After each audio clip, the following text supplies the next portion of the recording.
He's the most famous, most studied pharaoh in history. But even today, Tutankhamen's treasures still have much to reveal. Hidden inside King Tutank Camun's tomb were two tiny mummies most people never noticed. For decades, they were ignored and forgotten. Then science finally DNA from these fragile bodies revealed a truth Egypt once tried to erase, rewriting a royal story filled with pain and secrets long buried from history itself. What were these children really hiding?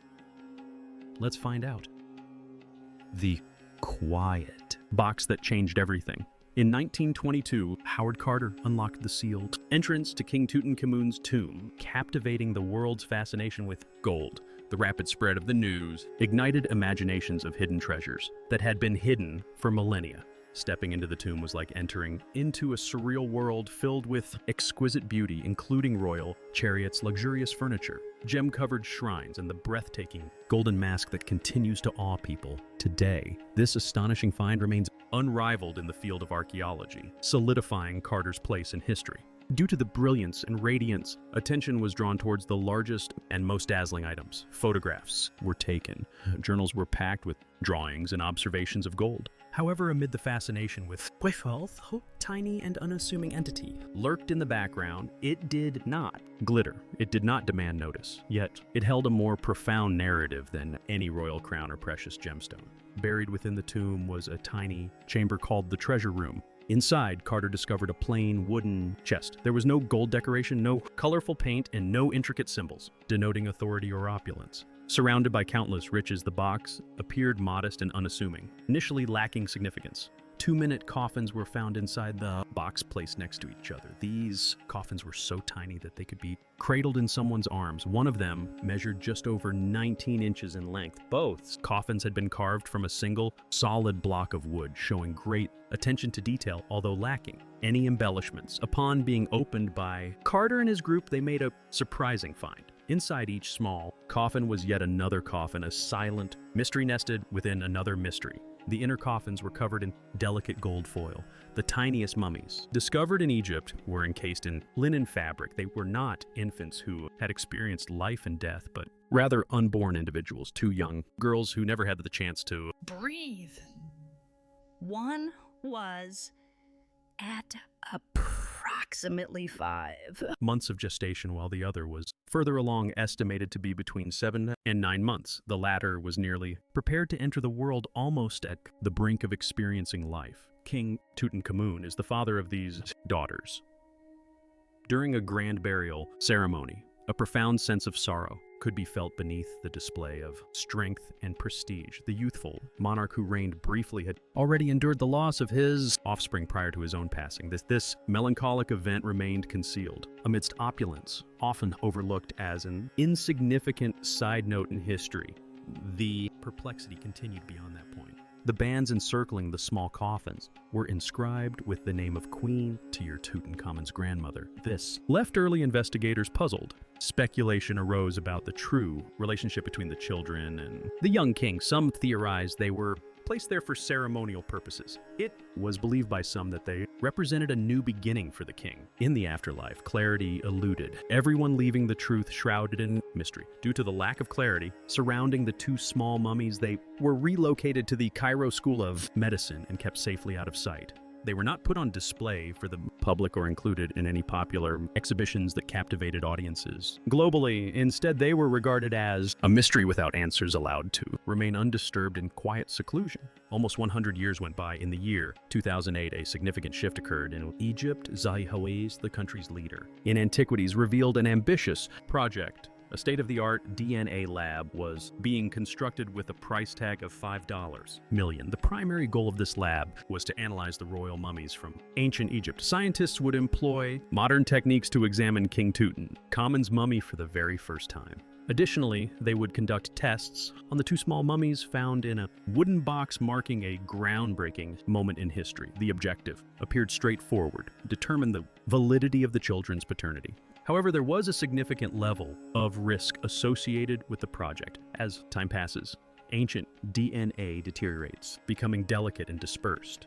Additionally, the potential for contamination from those who had come into contact with the mummies raised. Concerns. Certain experts expressed skepticism about the likelihood of success, worried that the results could be unreliable. Nevertheless, the team continued with their efforts with precision. They meticulously drilled into the compact bones of the small figures in order to locate pristine samples. The discovery did provide a solution to the initial query. It was confirmed that the youngsters were indeed descendants of King Tutin Camun. However, this revelation marked just the initial stage of the investigation. The true revelation was significantly bigger and even more foreboding. In those abandoned corpses, the DNA unveiled a gateway to the full ancestral background of the king. It exposed long-concealed truths that had been deliberately removed from history. The genetic code provided insights into the king's health issues. It brought clarity to his marital situation and the abrupt end of his royal lineage. So what secrets did these fetuses unveil? Let's dive in. The fragile king. The golden mask of Tutankhamun is a well-known symbol, but only a minority understand the true essence of the person it belonged to. Tutankhamun was not a powerful ruler on the battlefield, nor did he leave a legacy of grand architectural achievements or victorious wars. His life was characterized by brevity, solitude, and suffering hidden beneath a facade of opulence and splendor. Despite his lavish surroundings, Tutin was a delicate individual, burdened by the physical toll of his royal lineage. In 2005, researchers examined his preserved body with advanced imaging techniques. Their objective was straightforward: to unravel the mystery surrounding his death. Long-held beliefs suggested foul play with speculation of a fatal blow to the head from a trusted acquaintance. However, the scans debunked this theory, as no evidence of a traumatic injury was found. The hole in his skull, as revealed by the scans, was a result of the mummification process rather than a violent act. The scans uncovered a tragic truth. Tuten Common was born weak. Despite being around 5 feet 6 inches in the height, his body lacked strength. His left foot was severely twisted, with his toe bones deteriorating. Each step would have been excruciating as he struggled to walk normally. The limp he endured was a constant reminder of his physical suffering. Evidence of this was discovered within his burial site, where more than 130 walking sticks were unearthed. These canes were not merely decorative accessories signifying authority, but rather practical aids that showed signs of heavy usage. The handles were worn smooth from frequent grasp, while the tips were worn down from regular contact with the ground. It was apparent that this monarch, despite his youth, required assistance to walk and move around even before reaching full maturity. During his era, artworks often depict him in a seated position, a departure from the usual portrayal of kings standing upright. His preference for sitting was not due to personal comfort, but rather out of practicality. Other issues were visible in the scans as well. A cleft palate was present, causing challenges with speech and eating due to a gap in the roof of his mouth. Additionally, his spine exhibited an abnormal curvature, putting constant pressure on his body. These difficulties were a burden he bore throughout his brief existence. His passing was not a sudden occurrence, but rather the culmination of various vulnerabilities converging. Prior to his death, he experienced a fracture in his left leg, which had been a source of discomfort for him previously. The break was significant and located near his knee, posing a serious threat in a time without proper medical treatments for infections. The situation took a turn for the worse when it was discovered that he was afflicted with a severe strain of malaria. With his body already weakened, he was unable to combat both the injury and the illness simultaneously. He passed away at around 19 years of age. His wife experienced a similar destiny in a different manner. Aniennemoon was not only his consort, but also his half-sibling. The purpose of their union was to maintain the purity of royal lineage and ensure the continuity of the dynasty.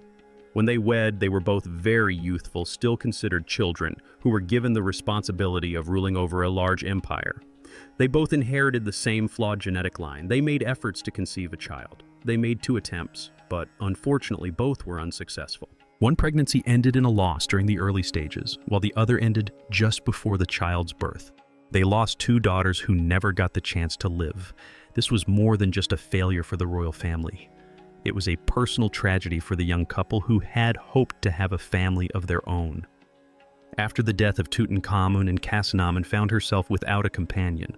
Despite her young age, she was in the midst of influential male figures vying for supremacy. Anxious about the prospect of being coerced into marrying a servant who aspired for the throne, she made a desperate attempt to seek refuge outside of Egypt.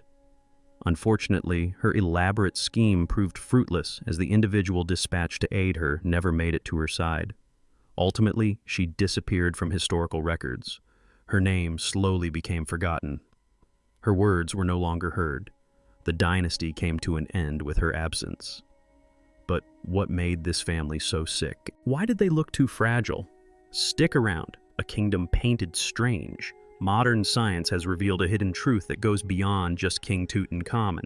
It also sheds light on his father, a king so unique that future rulers attempted to erase his existence from history. Known as Akhenaten, he remains a highly controversial figure in ancient history. Each aspect of his reign and portrayal of his family in art was distinctive and unconventional.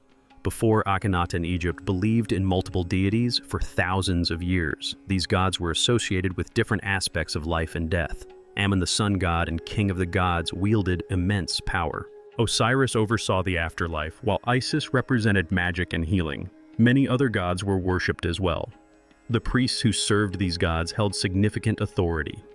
In Thebes, the priests of Amun were particularly wealthy and influential, at times even competing with the pharaoh for power and control. When Akhenaten ascended to the throne, he caused a huge upheaval.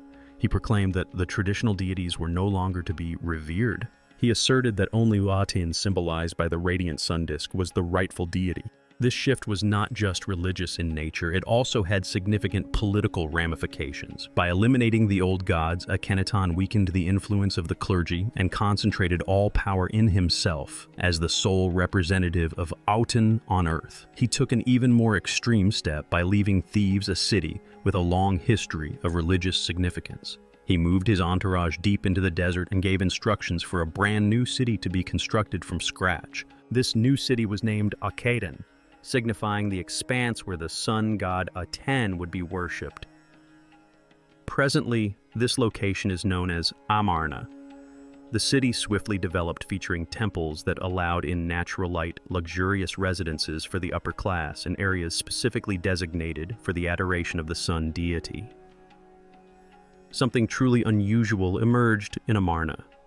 The art from this era defied traditional Egyptian standards. In the past, pharaohs were depicted as flawless and powerful beings. However, Amarna art shattered these norms. Akhenaten's depiction included a face that was elongated, a neck that was slender, and a stomach that was gently rounded.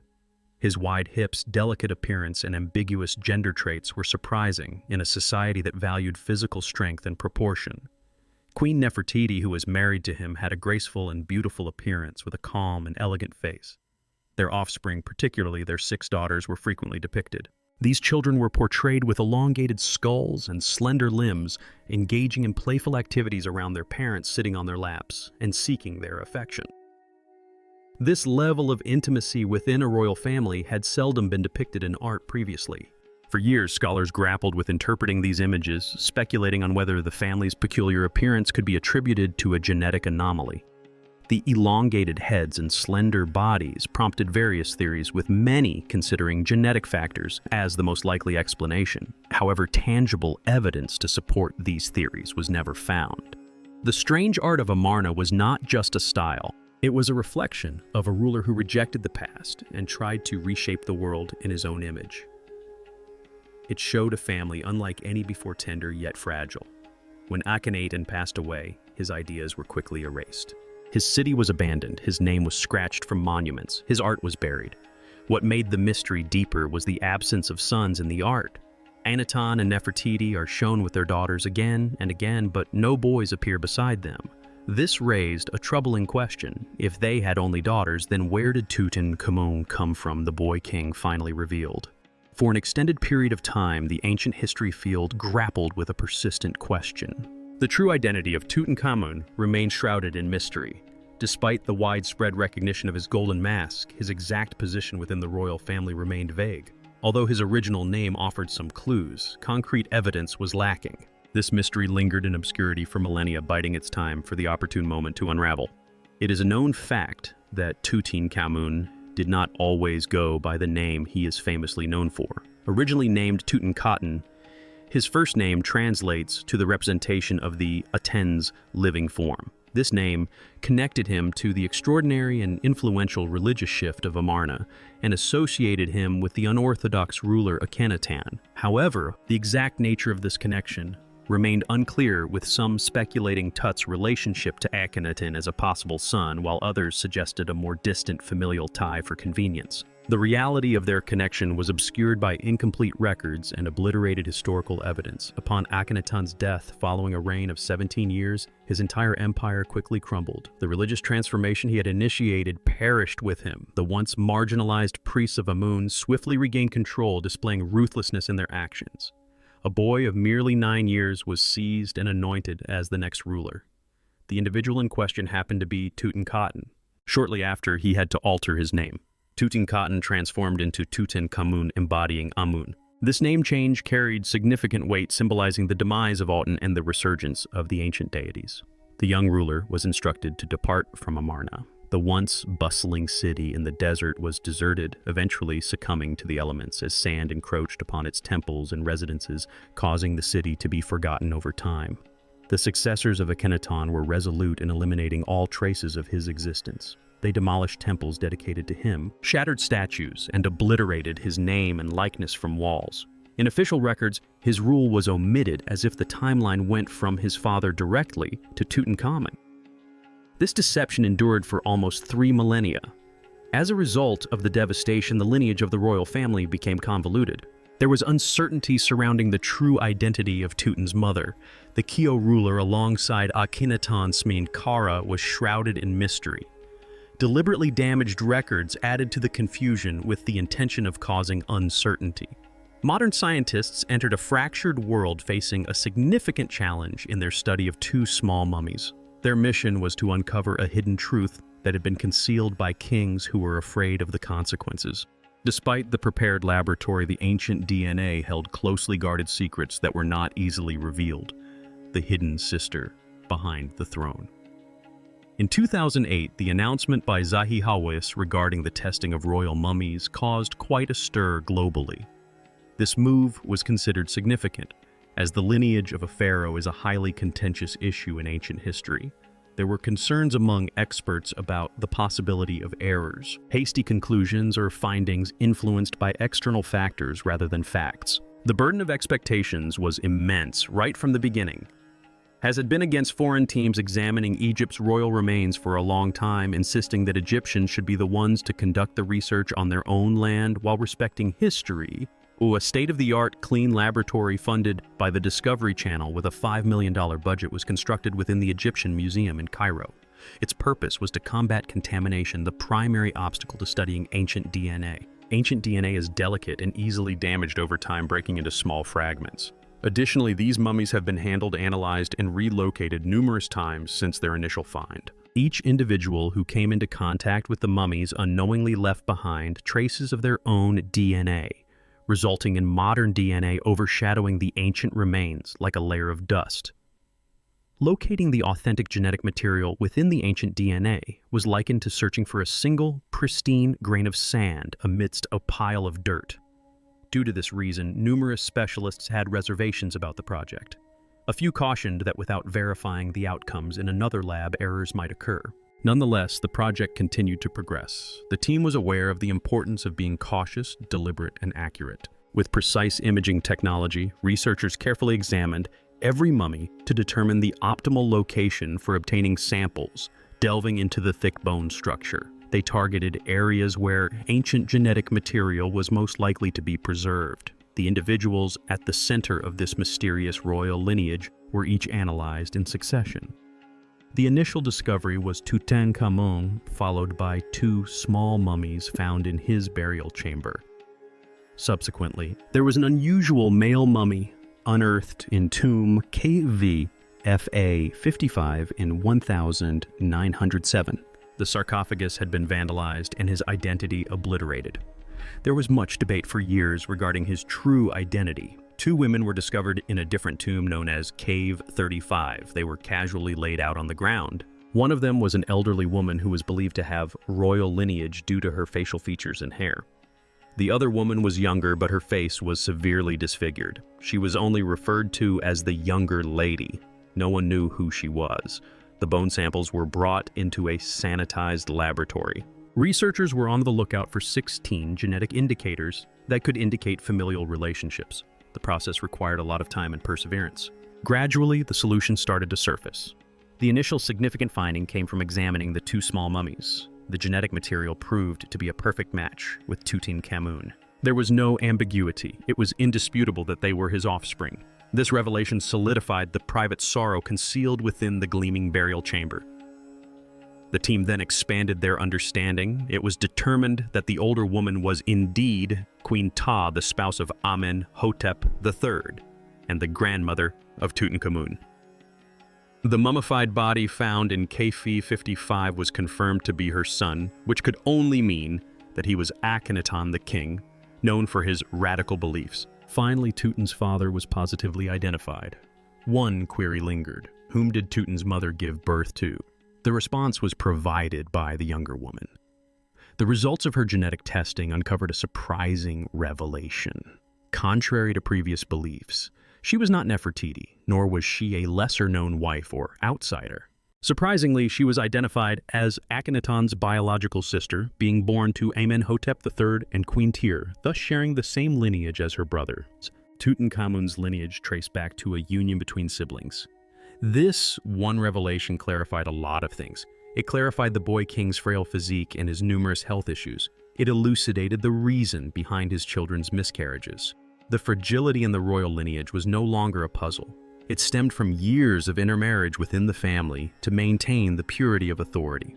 The young woman remained anonymous in history, her name lost to the past like many others. Despite this, her physical remains held the untold story that no tool could obliterate. She was the unknown sibling, the overlooked parent, the ultimate puzzle piece that was never found. The secret was no longer buried in sand or stone. It was written in his bones themselves. A royal family that tried to shape gods in history could not escape nature. The sibling secret ended the mystery and revealed the quiet, painful truth behind Egypt's most famous king. So how did this union between siblings shape Tut's future, the golden boy who never had a chance? For a century, gold captivated the world. We were mesmerized by the brightly decorated face, the lustrous vehicles, and the myriad of exquisite items entombed with a youthful monarch. The treasure fueled our fantasies, leading us to craft an idealized narrative. A regal young king adorned in gold, reigning over Egypt at its peak, tragically passing away unexpectedly. After the excavation team members passed away, rumors of a curse spread. Some believed there was a mysterious power guarding the tomb with an ominous message, etched in the silence of the burial chamber. The tale was both exciting and scary, capturing the attention of the global audience. The reality was quite the opposite. There was no mystical hex placed upon him. There was no divine retribution. The true sorrow did not adorn the tomb walls. It resided within Tutankhamun himself. The genuine tale did not revolve around mystery. It focused on the realm of science, and it was more sorrowful than any myth. In 2010, a group of scientists accomplished a task that had never been achieved by archaeologists. Utilizing a portable DNA lab, they delicately extracted samples from Tutankhamun's remains and those of his family members. The discovery was not merely a revelation, but rather a long, hidden family revelation dating back over 3 millennia. The results of the DNA analysis pieced together all the fragmented aspects of Tutankhamun's life, providing a clear depiction of his parentage. It was revealed that his father was the mummy discovered in Tomb K 55, identified as the heretic King Akhenaton, while his mother was the mummy referred to as the younger lady, found in Tomb KF 35. Following that revelation, everything was altered forever. The young woman was not part of Akhenaton's numerous marriage partners. She was his sibling from both parents. Tutankhamun was born from a close relationship between a brother and a sister. This alliance was not simply a strategic union to maintain authority. It resulted in severe genetic consequences. The unusual artwork from the Amarna period started to make sense all of a sudden. Scholars have been debating the unique depictions of Akhenaton's reign for an extended period. The royal family was depicted with elongated skulls, slender necks, gentle stomachs, broad hips, and bodies that were almost feminine. This was a stark deviation from the robust and flawless forms of previous rulers. There were numerous explanations put forward. Some thought the artwork was symbolic, representing a spiritual connection to the sun god. Others speculated that the royal family may have been afflicted with uncommon illnesses. The discussion took a completely different turn due to the findings of the DNA analysis. Different diseases were eliminated as possibilities, but a more severe condition was diagnosed. The artwork was not a figment of the imagination or symbolic. Rather, it depicted the physical harm resulting from decades of inbreeding within a family, culminating in the extreme example of siblings producing offspring together. What if Anaton viewed these characteristics positively instead of as negative traits? Could it be that he perceived them as indications of being divinely favored? Perhaps he believed that his unusual physical features and skull were evidence that he and his family were specifically selected by the sun god. From this perspective, the artwork takes on a darker tone. It transforms into a form of propaganda that glorifies the very deterioration that would ultimately lead to the downfall of his dynasty. All of it was passed down to Tuten Common. Every sickness, every vulnerability, every ache in his brief existence finally had a rationale. From birth, he was delicate. His severe club foot wasn't just a minor inconvenience. It was a debilitating condition that contorted his left foot, causing agony with each step. The over 130 walking sticks discovered in his burial site weren't merely tokens of power, they were necessary implements for his mobility. Numerous canes exhibited evidence of extensive wear and tear. This wasn't a royal figure charging into combat with a chariot. Instead, it was a young boy grappling to find his footing. His foot bones were found to be compromised and debilitated during the scans. One bone was deteriorating gradually because of insufficient blood circulation, resulting in a constant state of pain. The curvature of his spine contributed to his overall discomfort. His body was experiencing daily stress and strain. He also had a cleft palate, a fissure in the top of his mouth. This may have hindered his ability to speak and made him more susceptible to regular illnesses. Breathing and consuming food likely posed challenges for him. Even items found in his burial site, such as seeds and herbs, thought to provide relief from pain, hint at a childhood filled with discomfort. He had delicate bones that were prone to breaking with little force. His body lacked the ability to properly heal itself. Genetically speaking, his destiny was sealed even before he was born. This was not a matter of fate, but rather a result of genetic inheritance. His death tells a different story with the revelation of this truth. There was no foul play involved, nor was there any hint of a curse. It was simply the inability of his body to withstand both injury and illness simultaneously. After breaking his leg and then contracting a severe case of malaria, his already weakened immune system was unable to mount a defense. All of this was concealed by the golden mask. A child was born into a turbulent family surrounded by disorder and burdened with heavy responsibilities at a young age. Despite his outward appearance of beauty, he endured suffering throughout his life. Briefly held power passed away prematurely and left behind children who never truly experienced life. The true sorrow of Tutankhamun does not lie in his death, but rather in the missed opportunity to experience a full life. What do you think about the fetus mummies? Let us know in the comments. If you enjoyed this video, like, share, and subscribe to this channel for more of these discovery videos before you go watch the other videos on your